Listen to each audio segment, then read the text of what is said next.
this. Stephen Kwan, still a Cleveland Guardian. Season not over. The season's not over. The season's not over. Come on, Owen. It's not over. The season's not over. All right, fine. Oh. All right, fine. Then, you know what? Okay, Matt Dery, Dery Brothers Guardians cast on the free Odyssey app, 92.3 The Fan, at Dery Speaks on Twitter. He's on the Fan Hotline.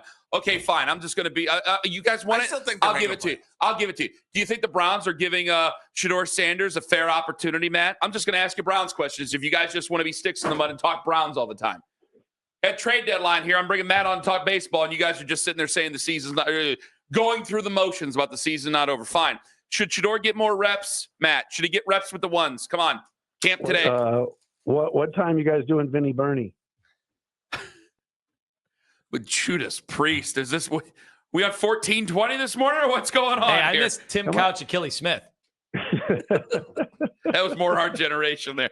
All right, Matt, you had some very strong words to the point I texted you. I go, you for real, brother?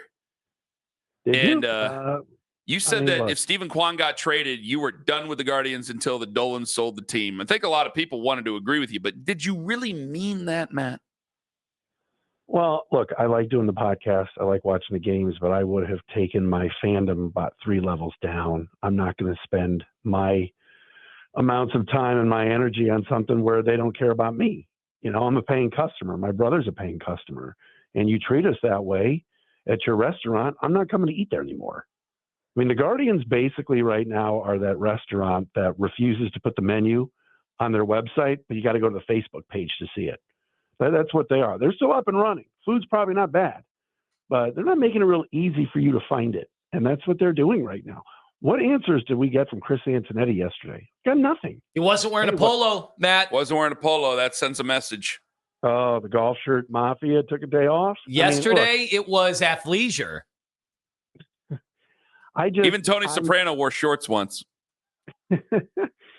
I'm frustrated. And look, I'm breathing a sigh of relief like you guys. Season is not over. You're right. I was at the gym today. The TV screens had Sports Center on, and there's Guardians, only 3 out of the wild card. They're right there. But did they add any pieces? Did they go get another bat? You know, Harrison Bader would have been nice to put in right field instead of the guy that plays every day that has 3 home runs and is no good. But Chris Antonetti says he likes the roster. He's happy with where they are in 2025.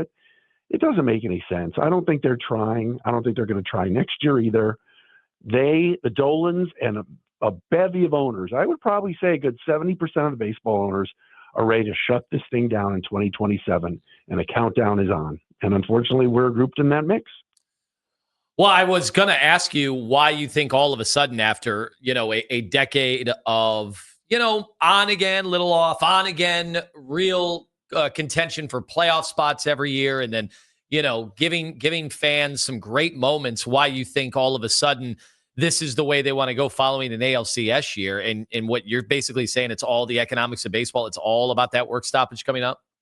I truly believe that, Anthony. I think this is all financially related. I mean, we can say they're not trying, and of course they want to win. Of course Chris Antonetti wants to win. Of course Mike Chernoff wants to win. They hired a really good manager who wants to win, and Stephen Vogt. I think he's done a good job.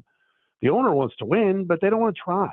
They don't want to put forth the effort, which means spending money, and they've got a lot of things. I know Ken talks about all the time the TV contract. They got a lot of excuses, and they shut down basically a lot of the media questioning. They do a great job of spin.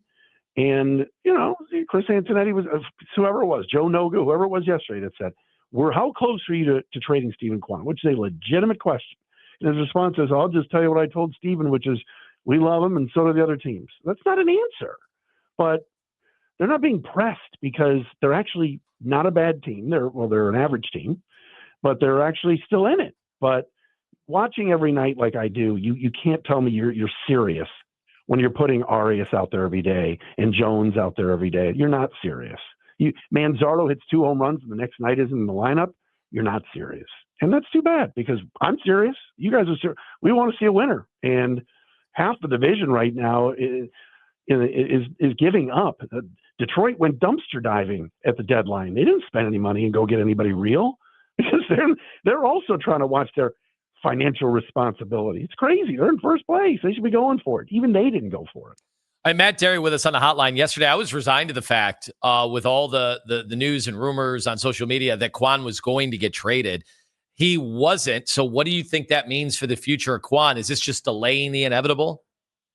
I hope not. I hope that somehow there's some sort of Hail Mary that a Tim Couch to Kevin Johnson. There you go, Ken. That occurs. There it is. So that occurs so that we can keep a guy that wants to be here, that is exemplifies everything you want in a Cleveland Guardian, and how he plays on both sides, offensively and defensively, is an unbelievable guy in the community, and is a really good to great player. And you want to keep those people. You got a complete Hail Mary on Jose Ramirez.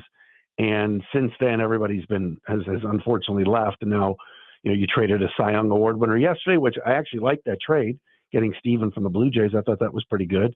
But I don't know, Anthony. I think everything is focused on a lockout in 2027. And, fans are thinking, what about this offseason? What's free agency going to look like? They sat out the last couple off seasons. What makes you think they're going to do anything this offseason? I think, unfortunately, right now, everything's on hold, everything. Well, I read the CBS report. Matt Dery joins us here on the show. I read the CBS Sports, not report, but they did the grades, right? And they gave the Guardians a big fat F. The writers from CBS did, and they brought up the Bieber thing. And I said, well, this is where the national writers and the Cleveland Guardians fans have been on different pages for a very long time, because usually it's been fans are mad, national media loves the Guardians.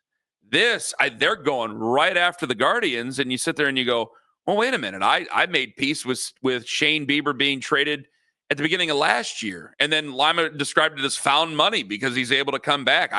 I didn't really know what he was going to be able to provide us, considering we had to push back all his starting again. So, Matt, do you see this season as like a lost season? Do you see this season as still having a chance?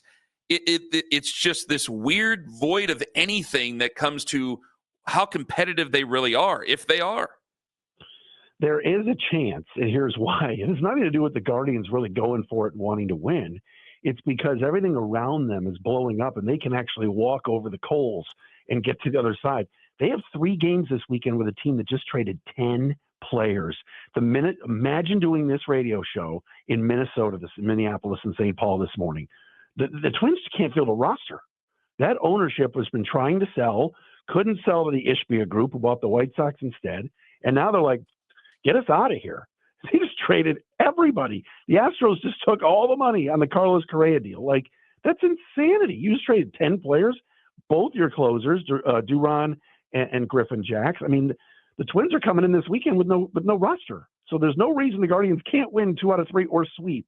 So you look up and go, oh, there are only 3 back, but there's so many teams that aren't trying, that are just giving up. And so there's a shot. You never know. But are they good enough on the field to make a run based off of what happened last year? No, they're not. They're not. Teams like Texas, Seattle, Yankees, all added, even Detroit to an extent added a little, and they're all superior. But to make the 3rd wild card, yeah, they could do that. So now that Shane Bieber and his days are over here in Cleveland, what do you make of the Shane Bieber career as a Guardian? Cy Young Award winner, somebody who won the pitching triple crown. We remember him in the All-Star game here in Cleveland. What do you think? Oh, I love the guy. I thought he was great. Unfortunately, the Tommy John surgery was just sucked, because if you would have had him last year in the playoffs, who knows how differently that would have looked. I have nothing but love for him. To the fact that he decided to sign back up for this year and work with the same pitching group and the doctors, and said he wanted to, give it a shot.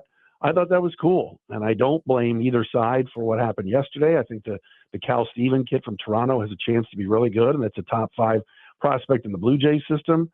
The Bieber thing does not bother me that much. I know fans on the periphery and casuals, as they say, would go, oh, they're traded another Cy Young Award winner. Well, hold on a second. The trade they made when they got rid of Corey Kluber to get Clase was a great trade. Maybe this trade will work out. Shane Bieber was not, was not picking up his player option next year. He wasn't. He's trying to go out and, especially with the lockout coming, and get as much money as he can. And I don't think the Guardians would have, I know for a fact they weren't going to pay him if he pitches well in September. So I got nothing but love for the guy. All right, this came up yesterday on the emerging podcast scene, of which I know from one podcast person to another that you're dialed in. But what do we say now about Shane Bieber's Cy Young Award season in the COVID year? It still counts. No? I mean, I don't know. Well, I said it didn't. He had 16 starts that season. Yes. Oh, I'm sorry, so 12. So you're saying it doesn't count? No, I'm asking you just how much it counts. I say it does. You played a season. The records are the records. I have no issue with it. It counts. It just doesn't count as much as the other Cy Young awards. No, but you introed one of the questions as former Cy Young Award winner. So yes. What if I didn't jump up and down. We asked this at the time. What if that would have been the Guardians/Indians World Series title that year? I would have taken it. I just want one. I don't care how it comes to me. Just bring it to me, please. I want to put that ring on one day. I'm dying here. Dying. What do you think of LeBron's bubble championship? That was a joke. Oh, wait a minute now. Wait a minute. There's still a trophy in the case. You can't call it a joke if you're not going to call Shane Bieber's a joke. Thank you. Oh man, if I have to watch Nolan Jones tonight, I swear to God. Continue. Keep going. Hold on. Keep building on that sentence there. I want to see where you go with this. I pick on him on our podcast, and I probably shouldn't. You should. I mean, that's the thing that bothers me is that this team is not bad. I don't know if they're good. They're probably right down the middle, but man, there's other options. There has to be if you're trying to win, and I just don't get it. It drives me crazy. Yeah, it drives me crazy. Matt, we were talking earlier. Owen had asked, would it have been addition by subtraction if Carlos Santana had been dealt? Like, what do you think now this lineup is going to look like going forward? And what does it mean for Kafis? What does it mean for Manzardo? Kyle Manzardo should be playing every day. I don't care if it's DH first base. I don't care if you have to teach him right field. Put him out there so you can find out what you have. The kid's hitting the ball over the fence. He's got talent. There's something there. Anytime I don't see him, I don't understand it. Carlos, God bless him. Love the guy. But 39, obviously declining at the plate. And for Manzardo not to play on Wednesday just makes no sense. I don't know. And Todd and I talked about it on the pod last night when we recorded. I don't know if that was the front office telling Vogt, put Santana out there on Wednesday regardless so we can showcase him for Thursday and trade. But no one wanted him, obviously, staying here. Maybe nobody wanted to take on that money for 2 months. I don't know, because he's a great dude. But Manzardo has got to be playing. I'd have Kafis up here right now. I would, but they're not going to. They're not going to. They just don't. That's not what they do. They stay in their lane. They stick with their plan. This is our plan. If it was the plan with the Lauder, it's probably the plan with Kafis, and it makes absolutely no sense. And their evaluation of position players is abysmal. Their evaluation of pitchers is unreal. The pitching factory is great, and this organization needs to be commended for how good they are with arms. But my gosh, Tyler Freeman comes back to town and lights us on fire Monday night, and we're watching Nolan Jones every day. It's just poor evaluation all across the board. Hey, real quick, and I mean real quick, do you think Stephen Kwan would sign here, or does he just want to play on the West Coast? No, I think he would want to sign here. I mean, maybe there's things we don't know. Maybe there was discussions where the agent says, here's the number, and the Guardians laughed at it. I don't know, but I truly believe he's a genuine person and told the media the other day, I want to be here.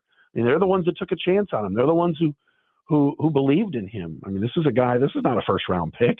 This isn't somebody that was highly regarded. He's a very good college player, but I think guys like it here. I know people who know players, and they do say they like it here. Tanner Bybee signed for a long term, wants to be here. So guys, Shane Bieber came back. If he hated it so much, he didn't have to. So they're doing something right in these guys liking it.